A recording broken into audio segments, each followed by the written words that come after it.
I was halfway to my husband's inheritance meeting when a homeless man stepped into the road, looked straight through my windshield, and said my name like he'd been waiting for me.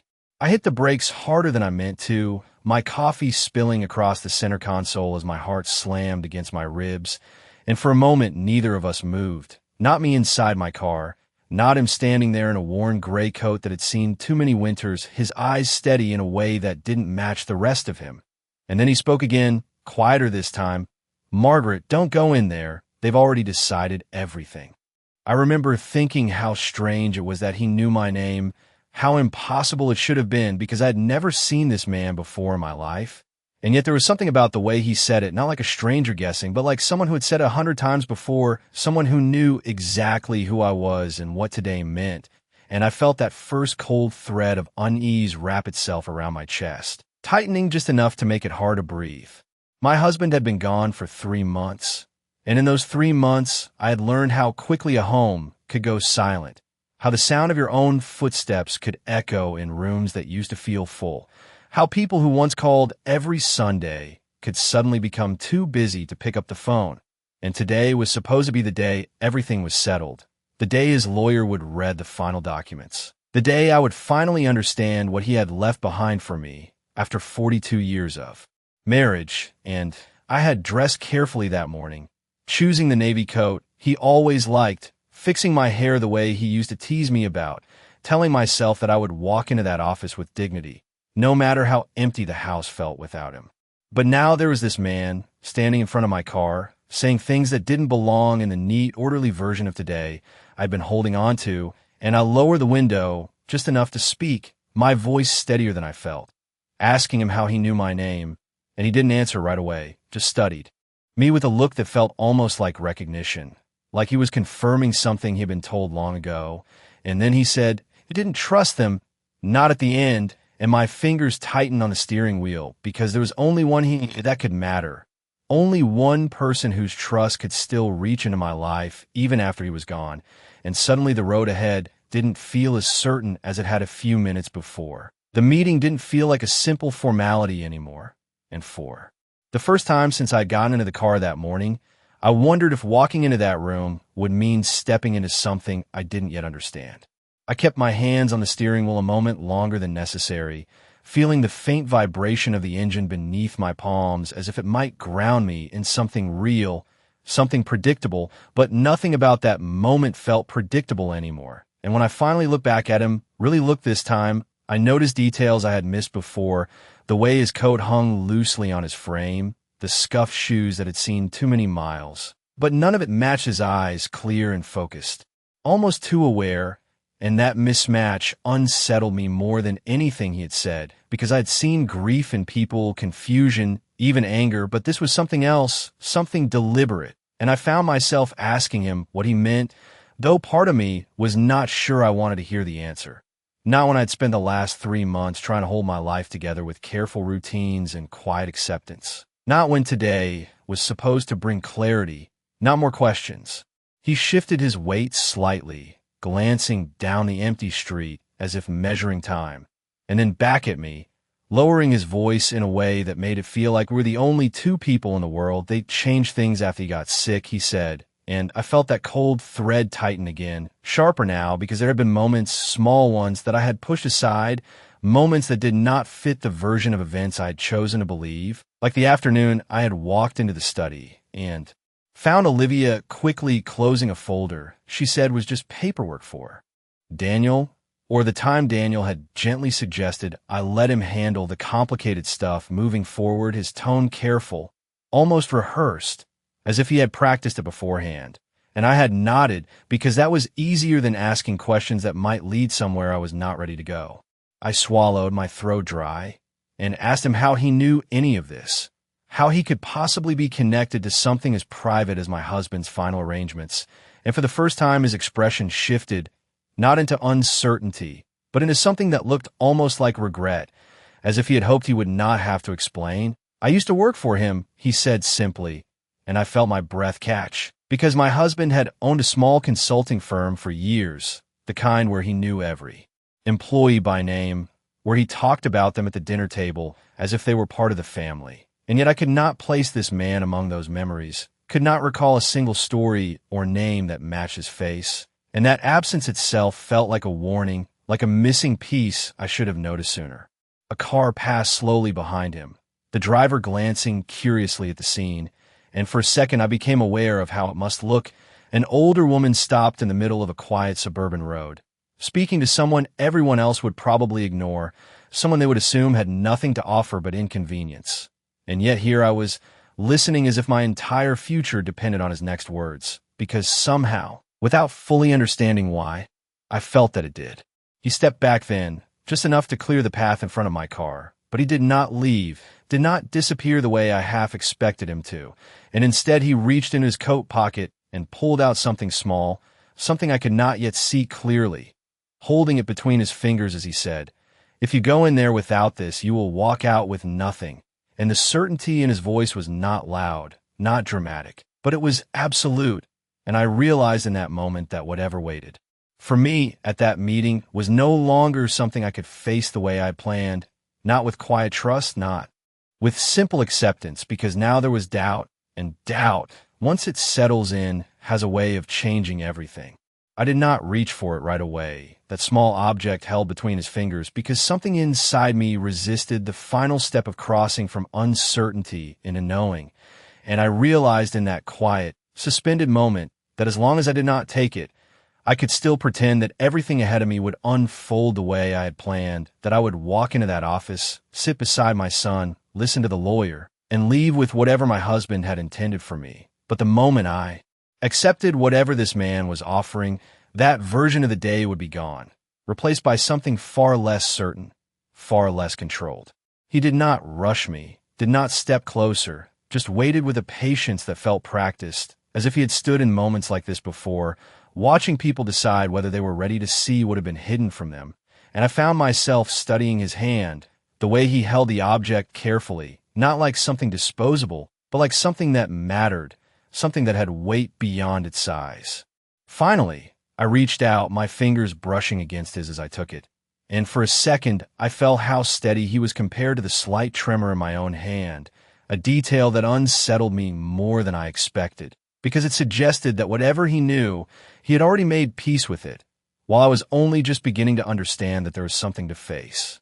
It was a small flash drive, plain, unmarked, the kind you could buy anywhere, and yet it felt heavier than it should have, as if it carried more than just data, as if it carried decisions, consequences, things that could not be undone once seen, and I turned it over in my palm, looking up at him again, searching his face for any sign that this was some kind of mistake, some misunderstanding that would resolve itself if I asked the right question, but there was nothing there except that same quiet certainty.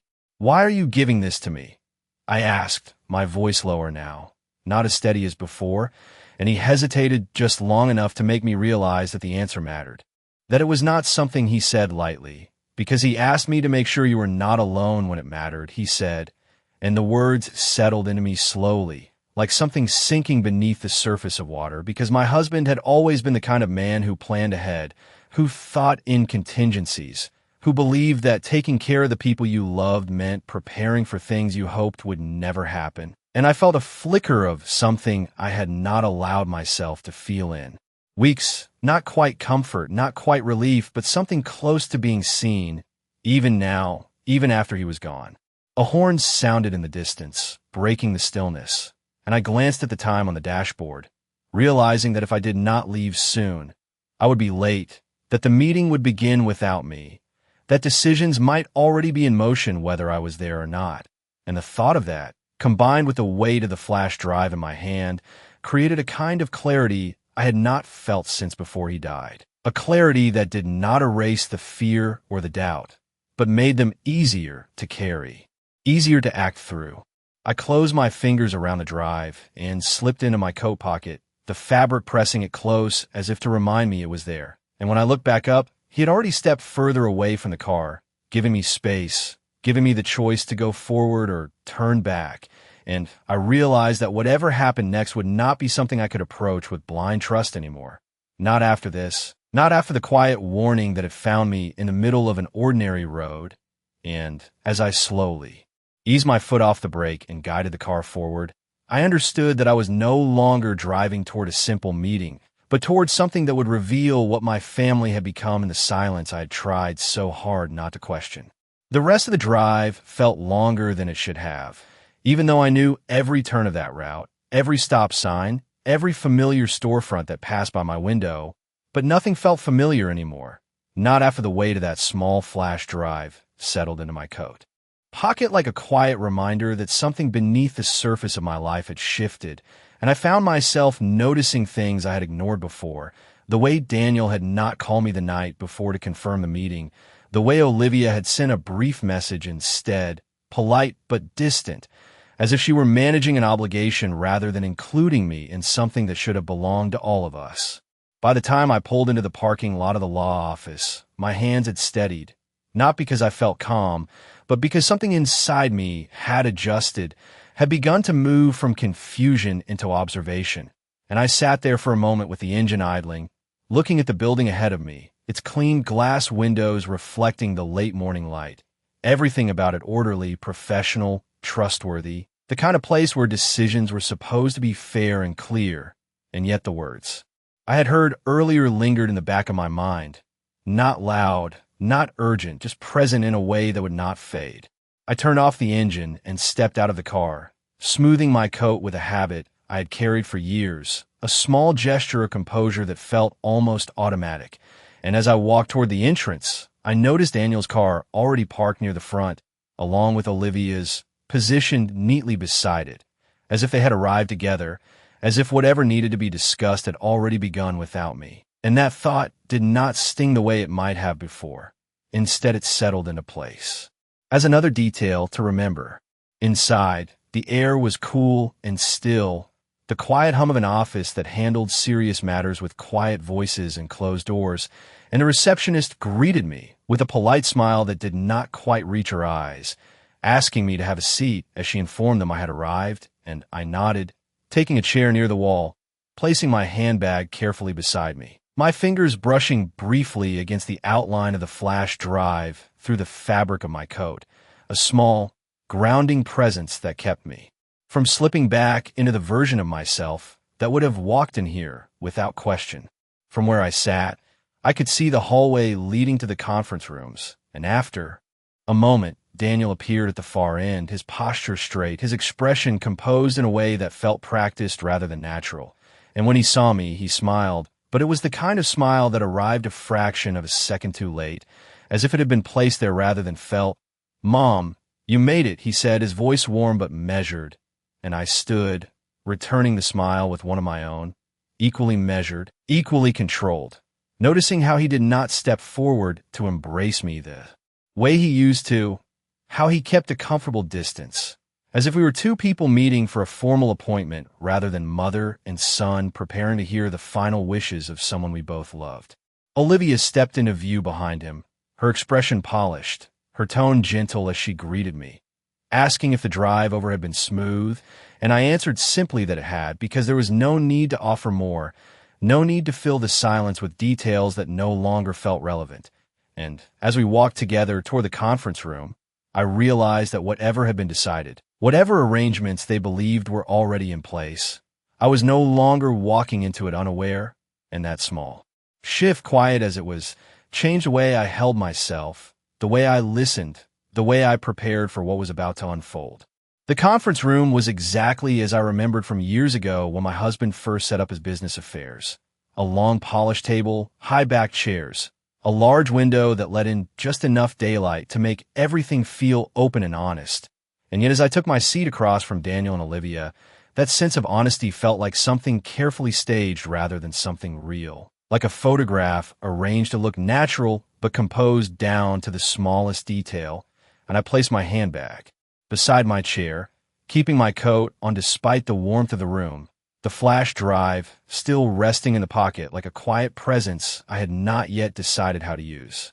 Mr. Hayes entered a moment later, his expression professional, his handshake firm as he greeted each of us, but when his eyes met mine, there was a brief hesitation, a flicker so small it might have been missed if I had not already been looking for it, and that single moment told me more than anything he might have said, because it suggested awareness, not of grief, but of something unresolved, something that had not been presented the way it should have been.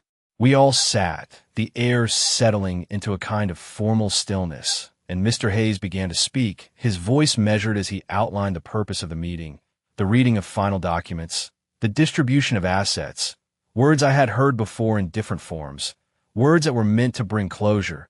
And I listened carefully, not just to what he said, but to how he said it, the slight pauses, the careful phrasing, the way he avoided looking directly at me for too long, as if eye contact might reveal more than he intended. Daniel leaned forward slightly, his hands folded on the table, nodding at appropriate moments, his posture attentive in a way that felt rehearsed, and Olivia sat beside him with a calm composure, her expression sympathetic, her tone soft when she occasionally added a comment, asking a question that guided the conversation in subtle directions, not interrupting, but steering. And I realized then that whatever this meeting was meant to be, it was not something unfolding naturally, it was something being managed. As discussed previously, Mr. Hayes said at one point, glancing briefly toward Daniel and Olivia before continuing, and that phrase settled heavily in the space between us, because nothing had been discussed previously with me, not in any meaningful way, not beyond vague reassurances that everything would be handled properly, and I felt a quiet clarity settle in, the kind that does not demand immediate reaction, but sharpens every observation, every detail. I nodded slightly, as if I understood, as if I agreed, because there was no advantage in revealing confusion, no benefit in interrupting a process that was already in motion, and instead I allowed the meeting to continue, listening as figures were mentioned, properties listed, accounts referenced, each one presented with an air of finality, as if decisions had already been made, and this was merely the formal acknowledgement of them. Long enough to register the distance behind his words, the absence of the warmth I used to recognize so easily, and I nodded again, a small, controlled movement that gave nothing away, because whatever this way meant, whatever had been arranged in my absence, I understood now that I was not here simply to accept it. Not anymore. Not after everything I'd seen, everything I'd been told. And as Mr. Hayes reached for the next document, preparing to continue, I felt the presence of the flash. Drive again, not as a weight, but as a quiet possibility, something that had not yet been introduced into the room, something that might change the direction of everything that followed. I let the meeting continue without interruption, allowing each word to settle into place, as if I were simply following along, as if I were still the version of myself they expected, the one who trusted, the one who accepted, the one who believed that whatever was being presented had been done with care. But inside, something had shifted into a quieter, sharper awareness, and I began to notice not just what was being said, but what was being left unsaid, the small omissions that only stand out, when you're no longer trying to make everything fit.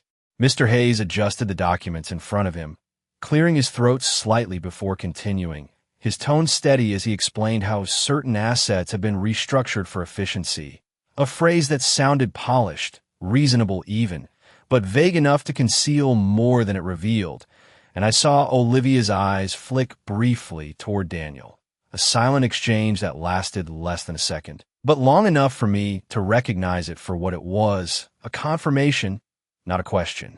I kept my expression neutral, my hands folded neatly in my lap, and when Mr. Hayes slid a document across the table toward me, I leaned forward just enough to look at it without touching it right away, reading the first few lines carefully, the language formal, precise, and yet something about it felt distant, as if it had been written with an outcome already decided rather than one being explained. And I noticed that my name appeared, but not in the way I had expected, not as the primary recipient of what my husband had built over decades, but as someone being assigned something smaller, something controlled, something that could be managed, was changed something in the room, a subtle shift in the air, a pause that stretched just enough for Daniel to glance at Olivia again, for Mr. Hayes to adjust his posture, for the carefully controlled rhythm of the meeting to falter ever so slightly. "Is something unclear?" Mr. Hayes asked, his voice still polite, still measured, but there was a new note beneath it now, something closer to caution than confidence, and I lifted my eyes to meet his, holding his gaze just long enough to acknowledge the question without answering it immediately, because for the first time since I had walked into that room, I understood that silence could be more powerful than explanation. "I was just wondering," I said finally, my voice calm, steady, "if there are any other documents I should be aware of before I make a decision." And the question seemed simple enough, reasonable even, but I watched carefully as it moved through the room, as Daniel's shoulders tightened slightly, as Olivia's smile held for a fraction too long before softening, as Mr. Hayes hesitated before responding, and that hesitation told me more than any answer could have. "These are the final documents," he said, choosing each word with care, and I nodded slowly, as if accepting that explanation, even as I reached into my coat pocket, my fingers closing around the flash drive, feeling its edges, its quiet certainty, and I placed it gently on the table between us, not with force, not as a challenge, but as something that simply belonged there. For a moment, no one spoke, and I could feel their attention shift, not dramatically, but enough to register, enough to acknowledge that something unexpected had entered the conversation, and I rested my hands on the table, composed, waiting, allowing them to process what they were seeing before I said anything more. "I was given this on my way here," I said, my tone even, almost conversational, and I think it might be relevant to what we are discussing. And I let the words settle, watching as Daniel's expression changed, not entirely, not openly, but just enough to reveal that he had not expected this, that whatever confidence he had brought into the room had not accounted for something like this appearing without warning. Olivia leaned forward slightly, her eyes on the flash drive, her expression still controlled, but I saw the flicker there now, the quick calculation, the adjustment, the recognition that the situation was no longer unfolding exactly as planned, and Mr. Hayes cleared his throat, glancing between us as if recalibrating his role in the conversation, no longer just a presenter of prepared decisions, but a participant in something that had shifted direction. "What is on it?" he asked carefully, and I met his gaze again, holding it steady, because the truth was I did not know, not yet, not in detail, but I knew enough to understand that it mattered, that it had been given to me for a reason, that it carried something my husband had wanted me to have, and that alone was enough. "I believe," I said, choosing my words with the same care they had used earlier, "that it contained something my husband wanted me to see before anything was finalized." And as the silence returned, heavier this time, no longer just a pause but a shift, I realized that whatever they had expected from this meeting, whatever outcome they had prepared, it was no longer theirs to control, not completely, not anymore. No one reached for the flash drive at first, and that stillness said more than any reaction could have, because it was not confusion that filled the room. It was recognition, quiet and controlled, but unmistakable once you knew what to look for. And I watched as Mr. Hayes finally extended his hand toward it, pausing just before touching it as if considering the weight of what it might contain. Then picking it up carefully and turning toward the laptop at the end of the table, his movements. Slower now, more deliberate, no longer guided by routine, but by something that required attention. Daniel shifted in his chair, his earlier composure thinning at the edges, and Olivia remained still beside him, her posture unchanged, but her eyes sharper now, fixed on the device as if calculating outcomes.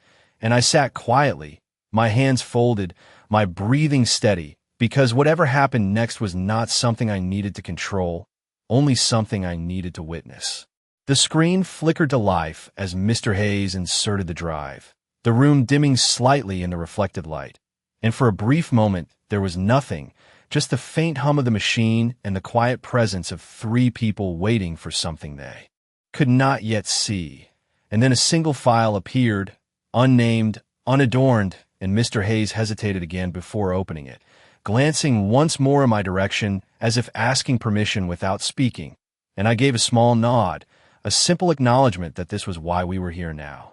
The video began without introduction, the image steady, clear, and there he was, my husband, seated at his desk, the familiar background of his study behind him, the same room where he had spent countless evenings reviewing documents, making plans, building the life we had shared, and for a moment the room around me seemed to fall away, replaced by the quiet familiarity of that space. the sound of his voice filling the silence with a calm that felt both distant and immediate at the same time. "If you're watching this," he began, his tone measured, steady, the same tone he had used when explaining something important, something that needed to be understood clearly. "Then it means there are things that were not handled the way I intended."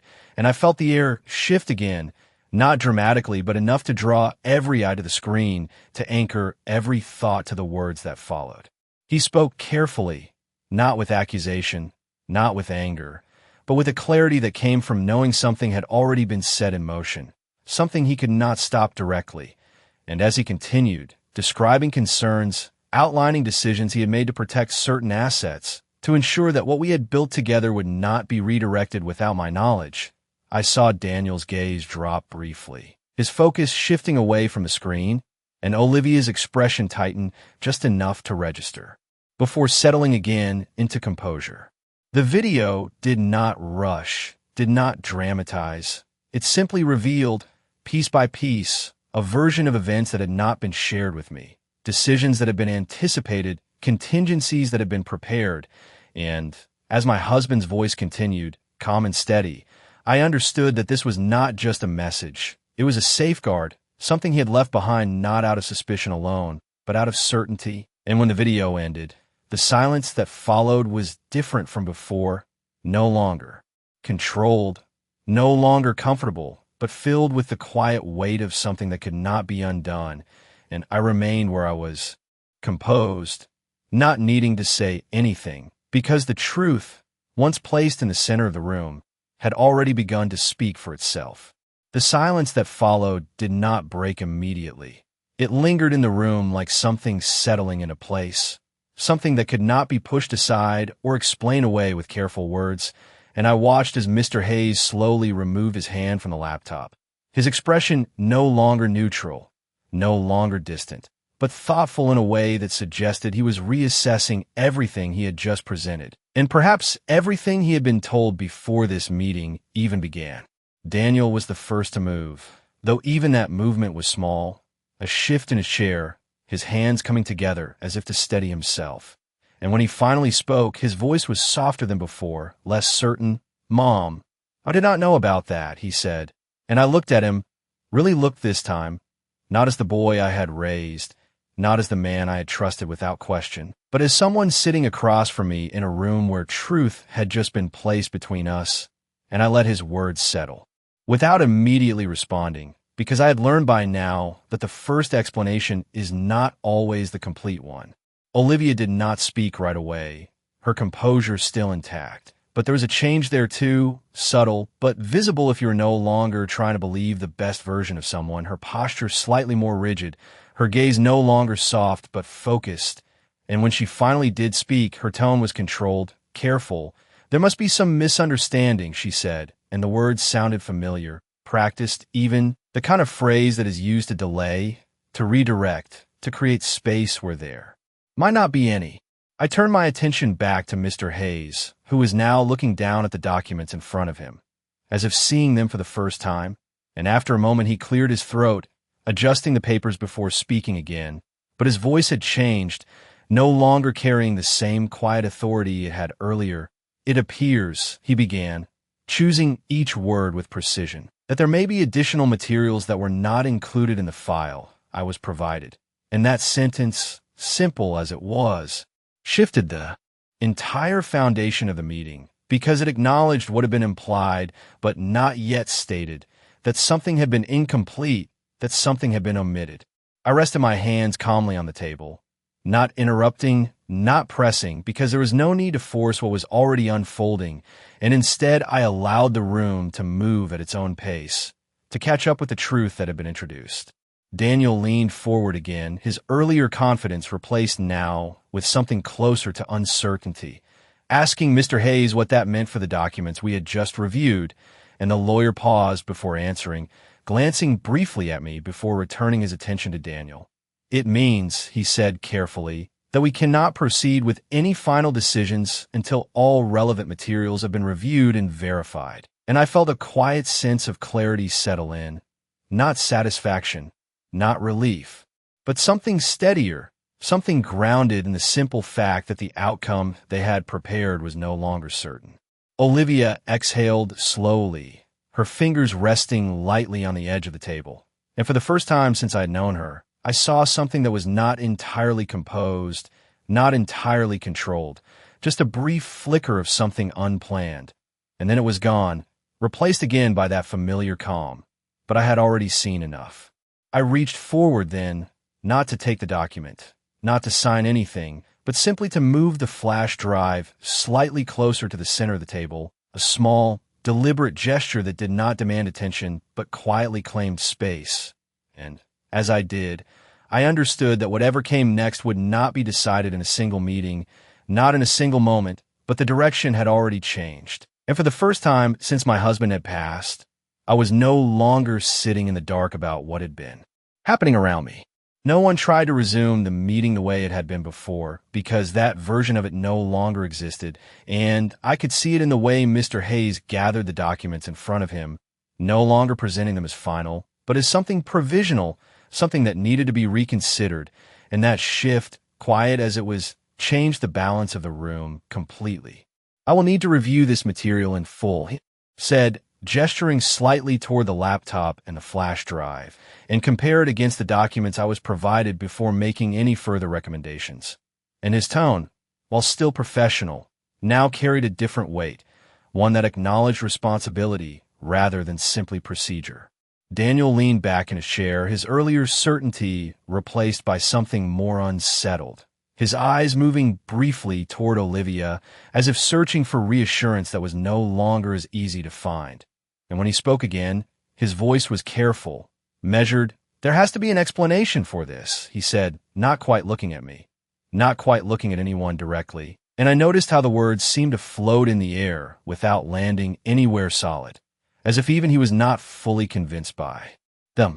Olivia, on the other hand, recovered more quickly, her posture straightening slightly as she folded her hands together on the table, her expression composed once more, though not as effortlessly as before. "We should not jump to conclusions based on a single recording," she said, her tone calm, reasonable, the kind of tone that suggests control, that invites agreement without demanding it. And I listened without reacting, because I recognized the strategy now, the attempt to reframe, to slow down what had already begun to shift.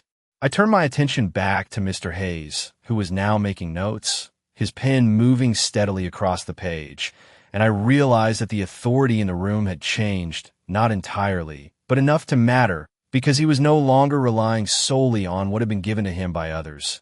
He was now considering something that had come directly from my husband, something that could not be easily dismissed.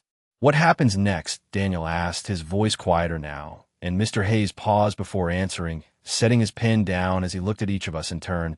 "What happens next is that we pause this process," he said, "until I can verify all documents, including the authenticity and implications of what we have just seen." And there was no room for argument in his tone, not because it was forceful, but because it was grounded, because it came from a place of professional obligation rather than personal preference. I felt a small shift within myself then, not outwardly visible, but real, a sense of space where before there had been pressure, a sense that the path ahead was no longer predetermined by decisions made without me, and I rested my hands calmly on the table, allowing that realization to settle without needing to express it. Olivia's fingers tightened slightly before relaxing again, a brief moment of tension that she quickly smoothed over, and she nodded as if in agreement, though her eyes remained focused, calculating, already adjusting to this new direction. And Daniel exhaled slowly, the sound barely audible, but enough to signal that whatever confidence he had carried into this room had been replaced by uncertainty. I reached for my handbag then, not in a hurried way, but with quiet intention, and as I did, my fingers brushed once more against the inside of my coat where the flash drive had rested before, now placed in the center of the table, no longer hidden, no longer just a possibility, but something that had already begun to reshape everything around it. And as I stood, preparing to leave the room that had been meant to finalize my place in my own life, I understood that nothing had been finalized at all, not yet, and that for the first time in a long while, That uncertainty was not something to fear, but something to use. We did not leave the building together, and that, more than anything else, told me how much had changed, because there had been a time when Daniel would have walked beside me without hesitation, when Olivia would have matched her pace to ours, when we would have moved as a family even in quiet moments like this. But instead there was a distance now, not spoken, not acknowledged, but present in the way they lingered behind, speaking in low voices with Mr. Hayes while I stepped out into the late morning air alone. The sunlight felt different than it had when I arrived, not warmer, not brighter, but clearer somehow, as if the world itself had shifted in a sharper focus. And I paused just outside the entrance, taking a slow breath, letting the stillness settle around me, because for the first time since my husband passed, I was not reacting, I was choosing. I walked toward my car at an unhurried pace, my steps steady, my thoughts quiet but precise, moving through everything I'd seen and heard without rushing to conclusions, because I understood now that clarity did not come from urgency, it came from attention. As I reached the driver's side door, I noticed movement across the street, subtle, easy to miss if you were not looking for it. And when I lifted my gaze, I saw him again, the same man from earlier, standing near the edge of the sidewalk, his posture relaxed, as if he had been there for some time, waiting not to intervene, but to observe, and I felt that same quiet recognition settle in, not surprise, not alarm, just the acknowledgement that this moment was not accidental. I opened the car door, but did not get in right away. Instead, I turned slightly, meeting his gaze across the distance, and for a moment neither of us moved, the space between us filled with something unspoken, but understood. And then he gave a small nod, not dramatic, not emotional, just a simple gesture that carried a kind of finality, as if to say that what needed to happen had already begun. I nodded back, just as simply because there was nothing more that needed to be exchanged between us. Not here, not now. And I slid into the driver's seat, closing the door with a quiet click that seemed louder than it should have been in the stillness of that moment. Inside the car, everything was exactly as I had left it. The faint scent of coffee, the folded receipt on the passenger seat, the ordinary details of a morning that had not been ordinary at all. And I sat there for a moment, my hands resting lightly on the steering wheel, not starting the engine, not moving, just allowing the weight of everything to settle in a place. Because I understood now that what had happened in that room was only the beginning, not the resolution. I reached into my handbag and took out my phone, scrolling through my contacts until I found a name I had not needed to call in years, an old colleague of my husband's, someone he had trusted long before any of this had begun to unfold. And I paused for a moment before pressing the call button, not out of hesitation, but out of recognition that this was a step forward, not a reaction, not an impulse, but a decision. The line rang once, twice, and as I waited, I looked up through the windshield, noticing that the man across the street was no longer there. The space where he had stood now empty, as if he had never been there at all. And yet the absence did not feel like loss. It felt like completion, like something that had served its purpose and moved on. And when the call connected, I spoke calmly, clearly, introducing myself not as someone asking for help, but as someone ready to understand the full truth of what had been set in motion, because whatever came. Next, I was no longer stepping into it unprepared. I did not drive home right away, even after the call ended, because the conversation I had just had was still unfolding in my mind, each word settling into place with a clarity that left very little room for doubt. And as I sat there with the engine idling softly beneath me, I realized that what I had suspected in that conference room was not only true, it had been anticipated long before I ever walked through those doors. The man on the other end of the call had recognized my name immediately, his tone shifting the moment I introduced myself, not with surprise, but with a kind of quiet acknowledgement, as if he had been expecting this call, or at least the possibility of it. And when I mentioned the video, there had been no confusion, no hesitation, only a brief pause before he said, "Then you have seen what he wanted you to see." And that sentence alone confirmed more than any explanation could have. He did not speak in dramatic terms, did not accuse, did not speculate. He simply provided context, steady and measured, explaining that my husband had made arrangements in the final months of his life that extended beyond the documents presented in that office, that there were safeguards, alternate filings, and most importantly, a second legal channel that had been intentionally kept separate from the one Daniel and Olivia had access to. And, as he spoke, I felt something settle inside me.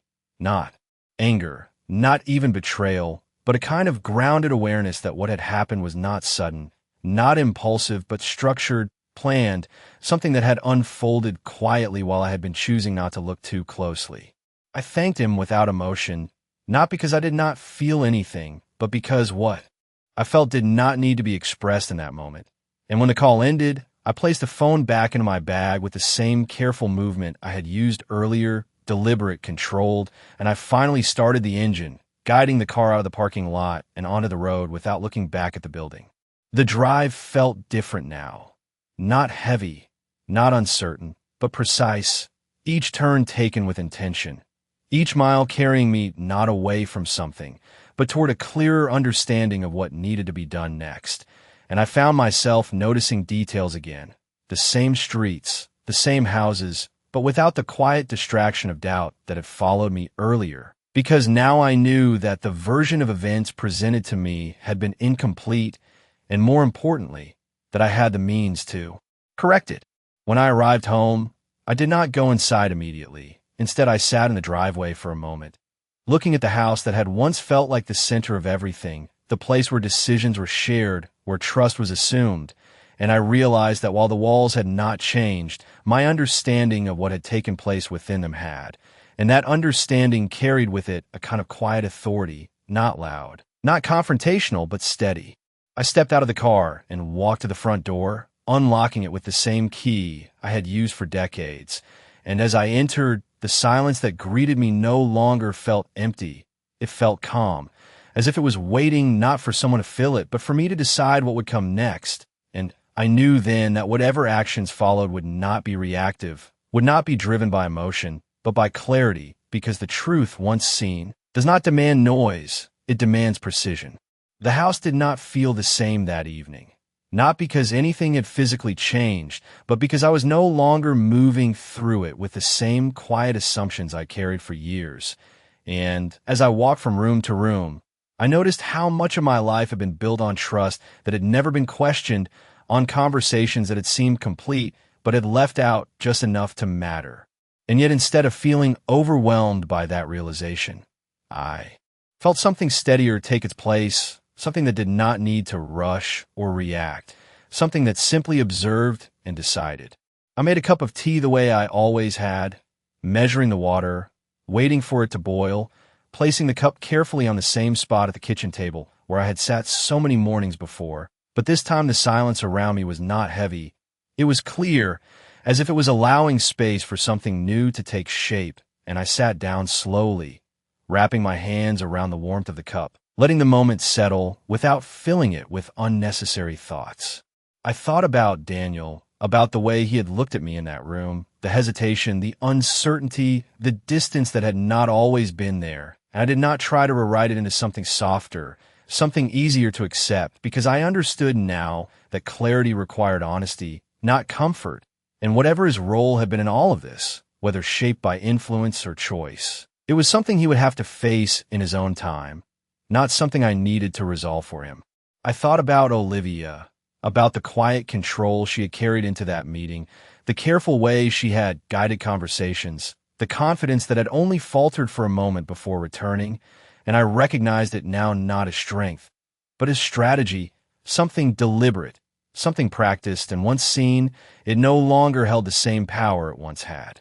I finished my tea slowly and stood, moving toward the study, the room that had once belonged to my husband, and for the first time since he passed, I did not hesitate before opening the door, because I understood now that whatever he had left behind was not meant to be hidden from me. It was meant to guide me.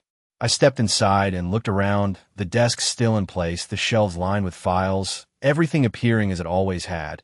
And yet I knew there were layers here I had not yet uncovered, details that had been set aside, not to exclude me, but to protect something that would only matter if needed. And now it was needed.